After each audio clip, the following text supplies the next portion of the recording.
فرماتے ہیں کہ 72 مرتبہ جب میرے نبی سرکار نے اللہ کی حمد کو کیا، اللہ کی تسبیح کو بیان کیا، پھر امام حسین اتر آتے ہیں، نبی لجپال سرکار ان کی گردن کو، ان کی پیشانی کو بوسہ دیتے ہیں۔ آپ نے فرمایا اے حسین، جو آج تم نے کام کیا ہے اس کی اجرت بہت بھاری چکانی ہوگی، اور اس کی تجارت بہت زیادہ کرنی ہوگی، اور اس کے لیے تم نے اللہ کو راضی کرنا ہوگا۔ امام حسین سرکار میرے نبی سرکار کی دربار میں عرض کرتے ہیں یا رسول اللہ گھبرائیے مت، آپ کی تربیت پائی ہے، آپ نے میری تربیت کی ہے، آپ نے میری پرورش کی ہے، مجھے آپ نے مٹی لگائی ہے، جب میرا رب راضی ہوگا امام حسین اس وقت تک امتحان دیتا چلا جائے گا، جہاں ضرورت محسوس ہوگی آپ کا نواسا اپنے ڈھال پیش کرے گا، اپنی جان کو پیش کرے گا، اپنے آپ کو پیش کرے گا، تن من دھن سب کچھ قربان کرنے کے لیے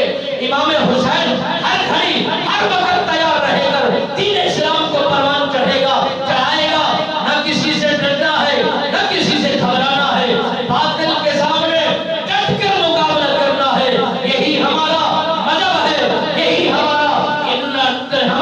مذہب ہے، یہی ہمارا مدعا ہے، یہی ہمارا پیغام ہے۔ میرے نبی رحمت فخر موجودات صلی اللہ علیہ وآلہ وسلم سرکار نے جب بچپن ہی کے اندر امام حسین سرکار کے جذبات کو دیکھا، خیالات کو دیکھا، محبت بھرے انداز کو دیکھا، محبت بھرے جملوں کو دیکھا،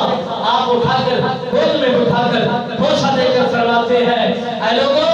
جنہوں نے ان پر وقت آنے پر ان کے ساتھ دیا، روز قیامت روز محشر ہم ان کے لیے زبان استعمال کریں گے، ہم ان کی سفارش کا اعلان کریں گے، جو ان کی مدد کرنے کو آیا ہم اس کی ذمہ داری ضامن ہونے کی ہم دیتے ہیں، اور قیامت کی صبح اللہ کی بارگاہ کے اندر اسے فخر و نصرت کی دعا ہم کریں گے، اللہ کی بارگاہ میں سرخروئی کا پروانہ ان کے لیے ہم حاصل کریں گے، جنہوں نے